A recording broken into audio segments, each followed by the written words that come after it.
hasta las 8, ¿verdad? Bueno, vamos, quedó pendiente un compañero, José de Jesús Ramírez.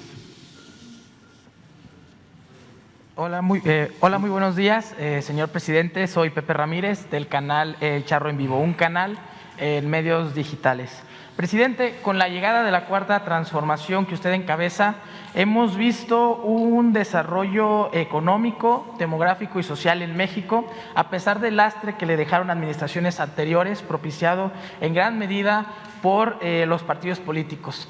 Estos entes de interés público que tienen como fin promover la participación del pueblo en la vida democrática de nuestro país, contribuir a la integración de los órganos de representación popular y permitir a los ciudadanos el acceso al poder público, han sido los causantes de muchas de las problemáticas que actualmente padecemos.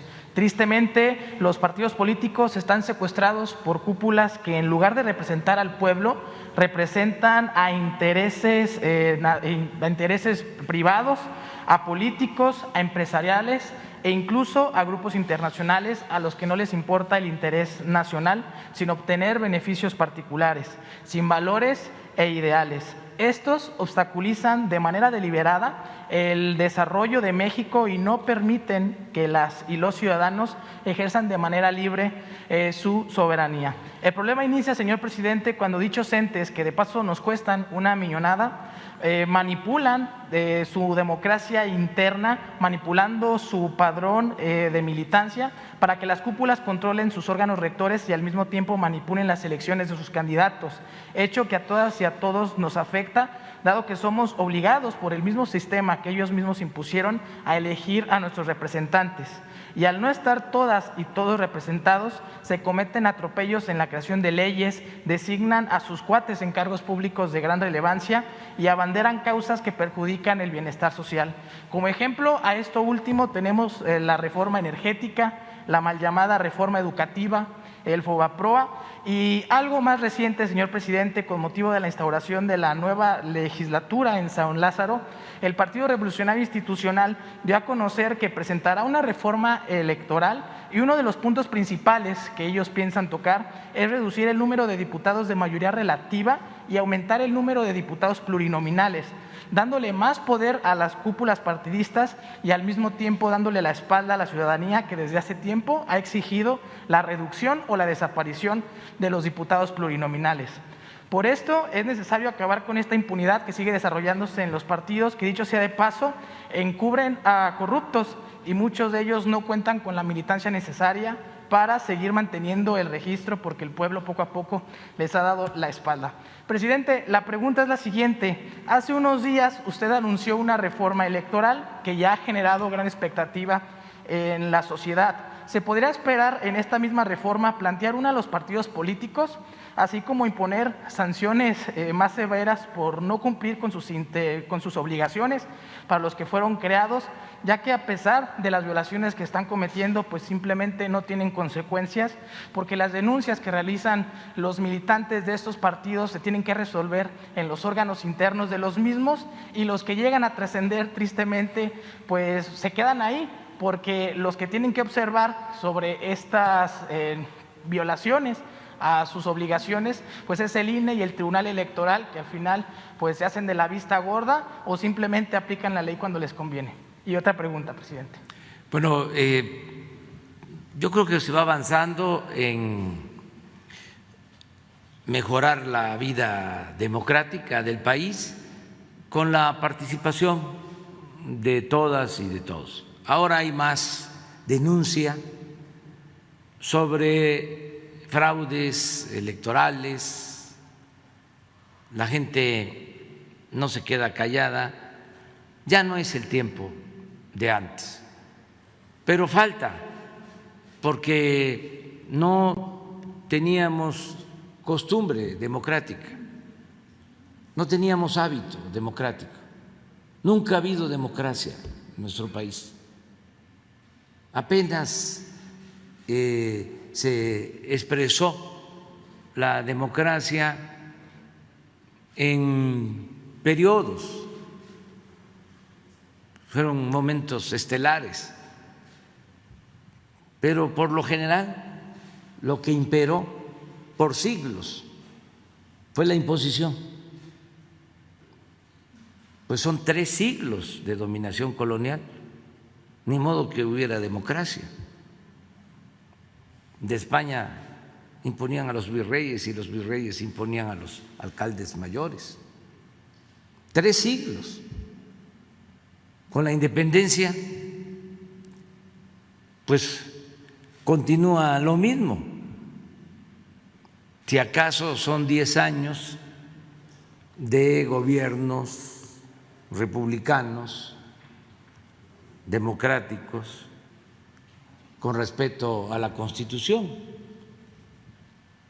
la llamada República Restaurada, 10 años en que gobernó el presidente Juárez y el presidente Sebastián Lerdo de Tejadas. Pero en la primera mitad del siglo XIX, Antonio López de Santana fue 11 veces presidente de México y Porfirio Díaz 34 años dominando. ¿Cuál democracia?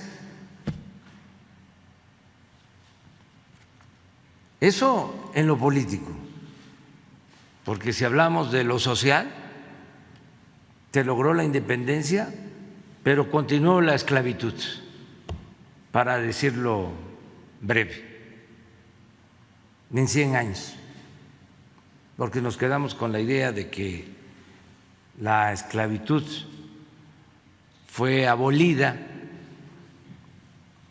cuando proclamó la abolición de la esclavitud el cura Hidalgo. Y sí, de manera extraordinaria, estos 2 curas rebeldes, Hidalgo y Morelos, luchaban por la justicia, igual que por la independencia. Y por eso plantearon la abolición de la esclavitud, pero la proclamaron. Se logra la independencia, esto que estamos conmemorando, y es un reacomodo arriba. La oligarquía criolla aprovecha la crisis que hay en España y se separa y se logra la independencia de México. ¿Cómo se logró la independencia en ese mismo tiempo de casi todos los países de América Latina? Por esa circunstancia, un debilitamiento externo de la metrópoli que es aprovechado por la oligarquía en México. Entonces es un reacomodo, pero continúa la misma estructura de opresión y de privilegios. Es hasta la Revolución Mexicana que en lo social hay cambios. Entonces, en lo político y en especial en lo democrático, ni siquiera pudo la revolución. Y vaya que fue profunda, porque se creó un partido único en 1929 y ese partido predominó como partido de Estado. Crearon partidos paleros para justificar de que había democracia, pero en realidad desde que postulaba ese partido a los candidatos ya se sabía que ese candidato iba a gobernar. La elección era un trámite. Entonces, esto empieza a cambiar en la historia reciente, en el 88, cuando se comete un fraude electoral y se impone a Salinas, se queman las boletas electorales, pero se lleva a cabo un movimiento importante. Luego pierde la presidencia por primera vez el partido dominante en el 2000. Eso fue un acontecimiento. Sin embargo, continúa el mismo sistema antidemocrático.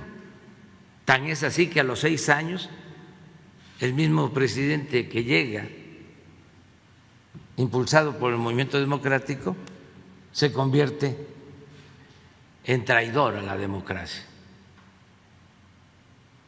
y encabeza el fraude y se consuma el fraude del 2006. Es hasta 2018 donde ya el pueblo decide establecer un cambio verdadero. Ya no solo es el aspecto político democrático, sino un cambio para transformar. Porque lo del 2000 fue también un ajuste cupular, un reacomodo en las cúpulas. Continuó la misma política económica que se empezó a imponer o se profundizó en la época de Salinas. Durante mucho tiempo fue el salinismo como política económica. Entonces, todo eso es lo que está cambiando ahora. Los partidos, pues ya tienen que entender que son otros tiempos. Por ejemplo, el que haya más diputados plurinominales, pues sería un retroceso. Es no entender el sentimiento del pueblo, es actuar en contra de la corriente de la historia. Lo que quiere la gente es más participación, que decida más el pueblo, que no decidan las cúpulas, que no haya partidocracia, que no se tenga una oligarquía, el gobierno de una minoría de potentados, que sea el pueblo el que gobierne, que haya una auténtica democracia. Entonces, la reforma que vamos a presentar en su momento, pues va a buscar eso, más participación ciudadana, mandar obedeciendo, que el pueblo sea soberano, el que decida, no las cúpulas, como era antes. Antes decían la política es asunto de los políticos y todo se resolvía arriba y el pueblo no lo tomaban en cuenta. Además decían el pueblo no existe, esto lo arreglamos nosotros. Ayer, antier, estaba yo recordando el lenguaje que usaban los políticos caciques. Decían mi gente, por ejemplo. Yo traigo a mi gente, como si fuesen borregos. Eso ya no existe. Ya esos dirigentes ya no tienen representación. Ya la gente se liberó. Ya no hay ciudadanos imaginarios. Ya son ciudadanos de verdad, muy conscientes. Entonces, vamos en su momento a presentar una reforma en lo electoral para que se garantice el voto de los ciudadanos. Ahora no he escuchado nada, fíjense, cómo actúan los medios de información, con honrosas excepciones. ¿Han escuchado ustedes algo del recuento que se hizo en Campeche? Muy poquito, ¿verdad? No hubo información, no se supo. Imagínense si hubiesen encontrado votos falsos, el escándalo. Pero como creo que Laida sacó hasta más votos, los mariachis callaron.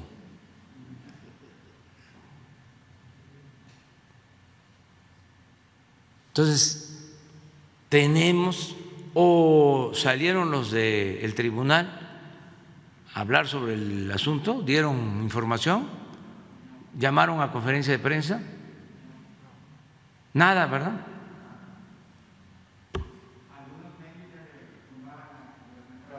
Sí, no, pues ese era el propósito, ¿no?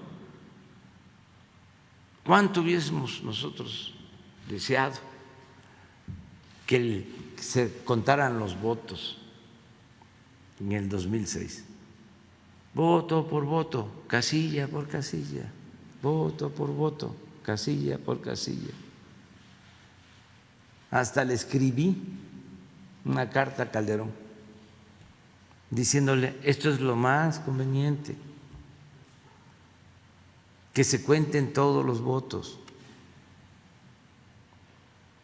y se reconoce el triunfo. Acaba de haber elecciones en Costa Rica y también había resultado una elección muy cerrada y se llevó a cabo un recuento en Costa Rica y aquí no se aceptó con argumentos leguleyos. Me acuerdo que en ese entonces declaró Jorge Castañeda, no vayan a permitir lo del voto por voto, porque quién sabe qué se va a encontrar. Nosotros sabíamos, ¿no?, de que habían rellenado las urnas, que habían falsificado las actas. Por eso no aceptaron.